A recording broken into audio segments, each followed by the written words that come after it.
Let's talk about how you validate your winning moves and avoid the pitfall of jumping into a winning move using lots of resources before you validate it's a winning move. So, two questions to keep in your mind as we go through this training video. How do you know that your winning move is a good one?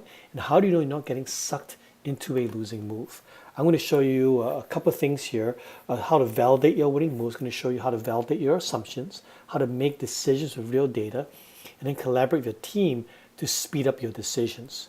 Now, in a previous winning move lesson, we discussed how to rate and rank your potential winning move ideas by revenue impact, as well as how easy it is to do that. So now let's talk about how we're actually going to believe in that rating, which is validation. Assumptions. You should have 3 to 5 assumptions. I think 5 is a good number on why this winning move is truly a winning move. So I've got 4 questions here to help you think about it. Are there any key obstacles to overcome, of which if I can't overcome these obstacles, this is not a good winning move? Any deal breakers to validate before I jump in? Any government policies and regulations that I need to be aware of that affects me?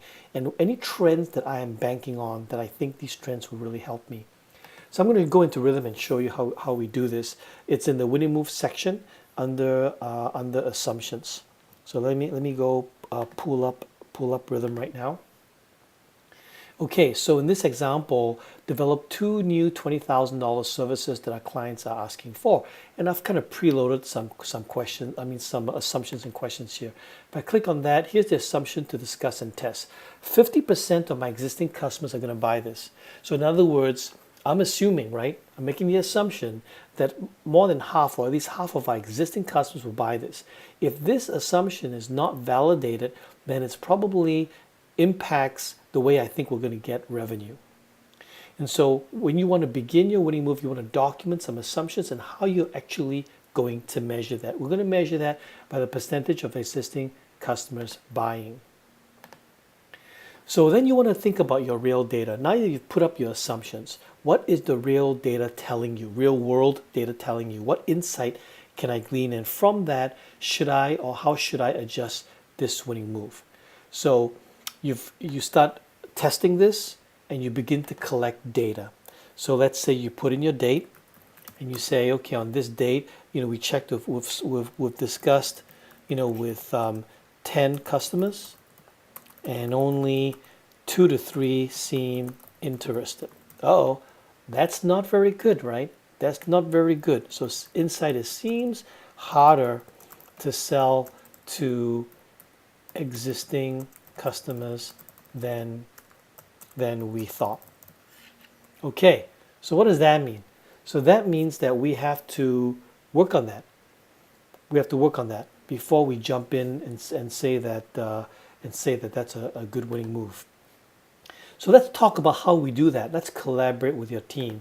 So when you collaborate with your team, what discussions and conversations should you have? How do we come into a conversation and get up to speed? Lots of times you have somebody joining a conversation late and you got to bring them up to speed. And so who can help us think through these questions that we have? So let me show you how you do that. You go into the comments section of the winning move. So for example, let's work on this one. Seems harder to sell to existing customers than we thought.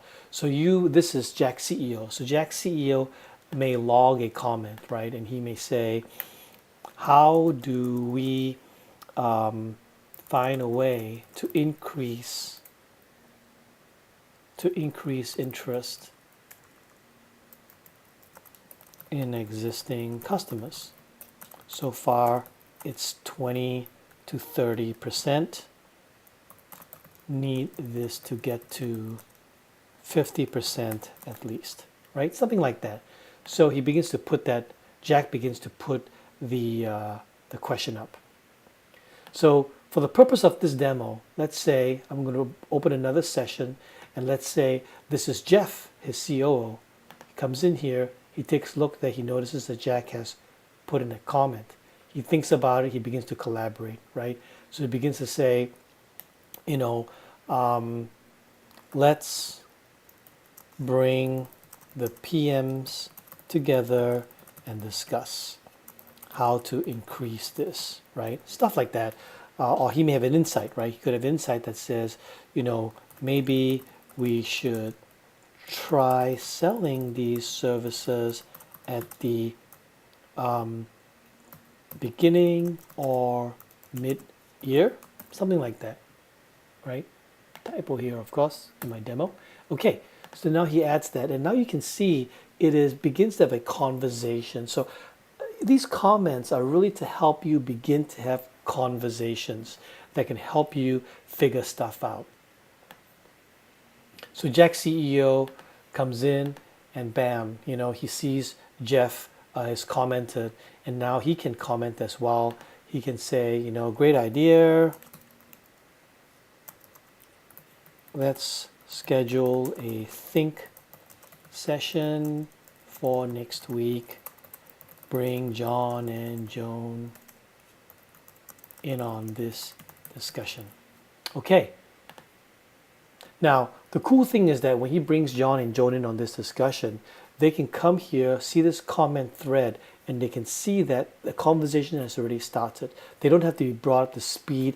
We don't have to waste time to bring up the speed. They can bring up the speed by reading this conversation thread. Now, the second one is new customers buy, increasing sales by 20%.